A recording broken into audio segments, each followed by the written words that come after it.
Дастан Арсбекович, Кыргызстан контрабанданын мекен экенин дүйнө коомчулугу билет, анан кыргыздын коомчулугу билет, анан биз билебиз. Тилекке каршы сиздер билбейт экенсиздер. Бүгүнкү баяндамаңыздардан айтып атасыңар да Кыргызстанда контрабанда бар, бирок контрабандисттер жок. Biz издеп атабыз, biz иштеп атабыз. Болду. Башка эч нерсе унуткан жок. Мына бул жакка келген материалдарды карадым. Башкы прокурордун орун басары Нурлан Дардаңов жазыптыр. 2017-2018, 2019 жылдын 1-чи жарылымында бир гана контрабанда боюнча кылмыш иши козголду. Ал дагы 2017 жыл 22 килограмм алтын менен Манас аэропортунан Бакыт уулу Нурис деген бала кармалып, УКМКга барып анан жок болуп кетти. Айтып бериңизчи, ушул кылмыш иши эмне болгон? 2017, 18, 19 жыл бирге кылмыш иши козголду деген туура эмес маалымат. 2017 жыл 185 кылмыш иши козголгон, 2018 жыл 199 кылмыш иши козголгон, 2019 жылы 197 кылмыш иши козголгон. Сиз ким болосуз? Мен башкармалыктын башчысынын орун басары Исмаилов. Анда сиз Нурлан Дардаңовдун жазган немесин жокко чыгарып атпайсызбы? Жок, ал конкретно бир эле түрү алтын боюнча болуш керек, жазылган болуш керек. Ошол контрабанда боюнча бир гана кылмыш иши козголду деп атпайбы? Жок, бир эле кылмыш иши эмес, контрабанда боюнча Жок, мен калп айтып атамбы же Дардаңов калп айтып атабы? Ал жерде алтын боюнча айтылган болуш керек. Ошон үчүн ошондой берилген маалымат алтынга байланыштуу контрабанда болуш керек. Ошол иштин эмнеси менен бүттү? Сурооңузга түшүнбөй калдым. Ошол иш контрабанда менен 22 килограмм алтын этегине чыктыбы? 22 килограмм боюнча биз ГКМнын төрагасынын орун басары Салиев. 22 килограмм боюнча бизде материал жок, 12 килограмм боюнча материал бар. 12 килограмм боюнча сот решениясы менен штраф болуп кеткен. Булар кайталап отуруп койдум. Меники токтоп тургулачы убактымда, шуулдатпай. Токтойт, кош беребиз. Эй, Кош беребиз. тургуш алдар деген эмени? Сиз сүйлөгөн сайын убакыт кете берет, кош беребиз. Эй деген сайын да эме шот жүрө берет. Берде минтип жазылып турат. УКМКнын зданиясына алып келинди. Ошол кезде УКМКнын башчысынын орун басары Б. Сүйүнбаев тарабынан УКМКнын сотрудник аркылуу чыгарып кеткен. Ошондон кийин 2 жылдан кийин силер розыск объявляйте. Ал факт боюнча военный прокуратура иш козголгон. По факту укрытия боюнча. Дело военной прокуратурада. УКМК өзүгөр сыртка чыгарып качырып жиберип замы. Анан кийин кайта розыск объявить этесиңер. Анан ким ишенет? Розысты биз объявить эткен эмеспиз, военный прокуратура объявить эткен. Сиз кимсиз? ГКМнын төрагасынын биринчи орун басары Салиев. Бул УКМКда ошол кезде Болот Сүйүнбаев чыгарып жүргөн деп атат. Факт болгон. Бул факт боюнча военный прокуратура укрытия боюнча злоупотреба боюнча иш козголгон. Дело военной прокуратурада.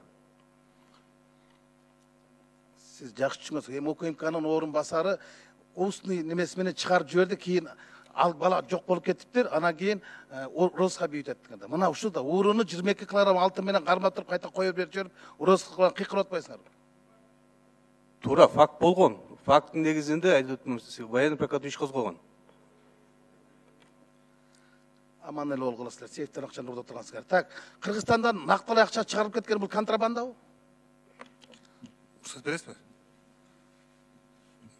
Декларациясы жок акча чыгарылса бул контрабандабы? Декларациясы жоқ болсо, азыркы 260 беренен Бажы кодексинин 260 беренесине ылайык 10 000 доллардан ашкан акча сөзсүз түрдө декларация болуш керек.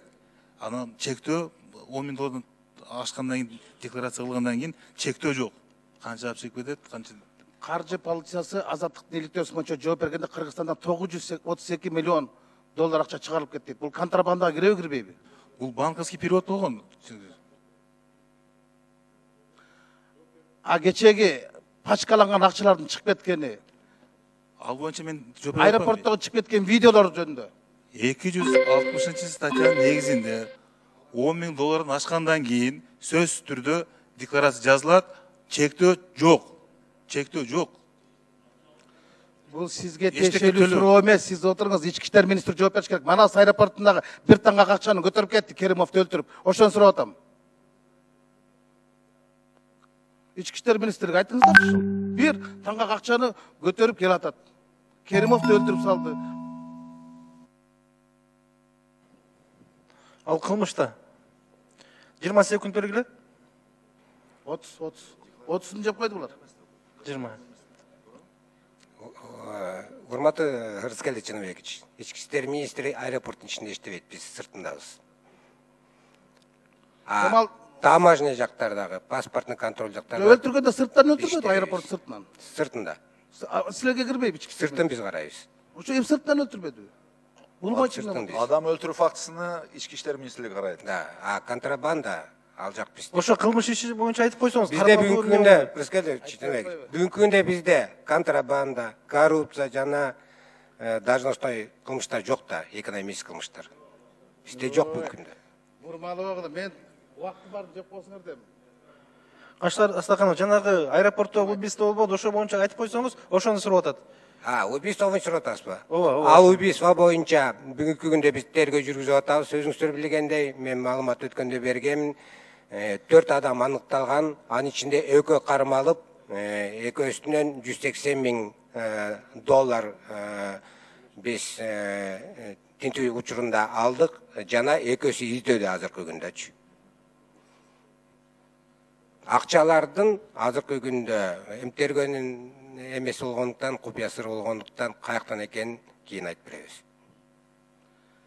Кийин укпайдыраак болсо дейм. Деги жалпы кылмыштуулук боюнча айтчы, мына 100 миллион доллар менен Арпачиев кармалды, 14 жыл алды. 200 миллион менен Чалабаев кармалды, 5 жыл алды.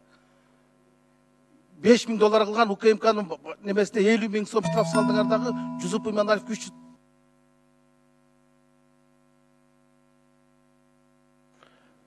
Жыйырма секунд берилди сизге. Жооп берип коюңуз, Жеңиш Барпиевич. Эми урматтуу Рыскелди Чыныбекович, ар бир иштин өзүнчө немеси бар, өзүнчө жагдайы бар. Сиз айтып аткан маселени албетте бул азыр мына биздин финансы каржы полициясы дагы бажы кызматтары белгилеп кетти. Эгер ошол акча чыгып атканда декларацияга кирбесе, $10,000 ашканы бул контрабанда. Мына эгер декларация киргизип, баягы неменин бул жерде өзүнүн неме тартиптери бар. Бул жерде мисалы үчүн мына азыр булар айткандай банк аркылуу өтсө, бул банковская операция. Банк аркылуу кеткен акчалар далар. 10 секунд. Менен коррупция менен кылмыштуулук менен сиздер көрөшө албай калдыңыздар. Сиздер президенттиги Сооронбай Шариповичти уят кылдыңыздар. Силер чарчап калдыңар же чал болуп калдыңар. Андыктан отставкага кетиңиздер эртерээк.